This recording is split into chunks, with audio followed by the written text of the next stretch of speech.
छत्तीसगढ़ में साय सरकार के लिए गए फैसले, प्रतियोगी परीक्षाओं में पैसे लेने को लेकर पीसीसी चीफ दीपक बैज ने कहा है कि छत्तीसगढ़ के युवा पहले से ही बेरोजगारी की मार झेल रहे हैं। ऐसे में प्रतियोगी परीक्षाओं में पैसे लेने से उनका मनोबल कम होगा। हमारे सरकार ने सभी तरह के कंपटीशन एग्जाम में लिए गए फीस को वापस करने का निर्णय ले लिया था, लेकिन अब सरकार ने इसे बंद करने का फैसला ले लिया है। ऐसे में कहीं ना कहीं छत्तीसगढ़ के युवाओं को बेरोजगारी की मार झेलना पड़ सकता है।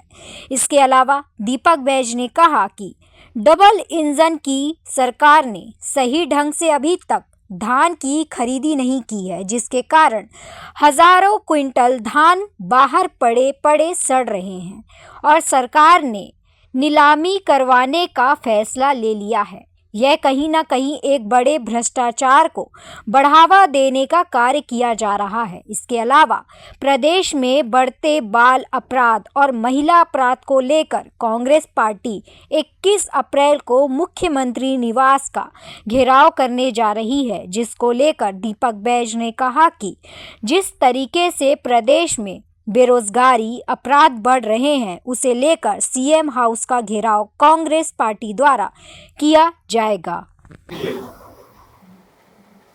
जिस तरह से साय कैबिनेट में निर्णय हुआ कि प्रतियोगी परीक्षा में जो बैठेंगे इंटरव्यू तक जाएगा, उनका फीस वापस कर दिया जाएगा। आखिर क्यों? छत्तीसगढ़ के युवा बेरोजगारों के लिए वैसी भी नौकरी नहीं है। पूरे युवा बेरोजगार हो रहे, बेरोजगारी दर लगातार बढ़ रहा है और कहीं ना कहीं, और उसके अलावा जो लोग नौकरी में लगे थे उनको सरकार कहीं ना कहीं नौकरी से निकालने का काम कर रही है।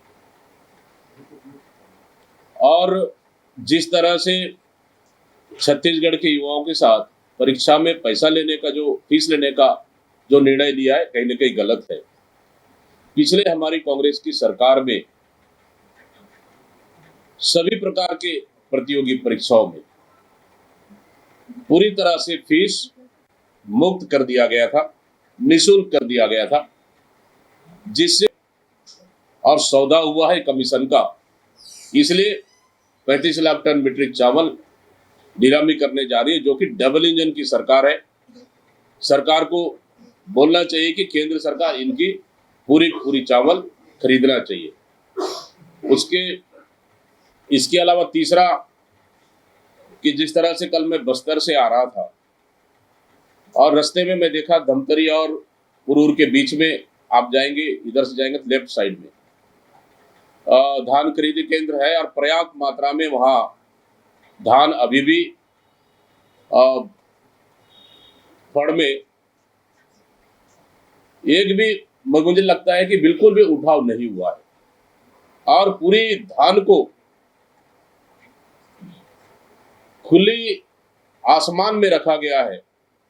कुछ जगहों पर झिल्ली से उनको पैक किया गया और बाकी आधे धान खुले में रख दिया गया है। और इतनी तेज बारिश हो रही थी और बारिश में पूरी धान भीग रहा था। इसका मतलब है कि सरकार गंभीर नहीं है धान उठाव में, उनको मिलिंग कराने में। सरकार चाहती है कि धान पूरी तरह से भीगे और कहीं न कहीं एक भ्रष्टाचार का बड़ा खेल कर सके। ये हम लोगों ने कल देखा और उसको शायद सोशल मीडिया और हम लोगों ने अपने पीसीसी हैंडल में डाले भी है।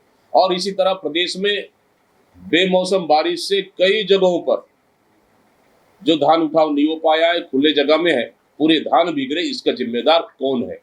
ये कहीं बड़े भ्रष्टाचार की ओर इशारा तो नहीं है कि सरकार खुले में धान छोड़ दिया गया और धान भीगते रहे और उसको सस्ते दामों में बेच दे और लंबा भ्रष्टाचार सरकार इसको कर सके।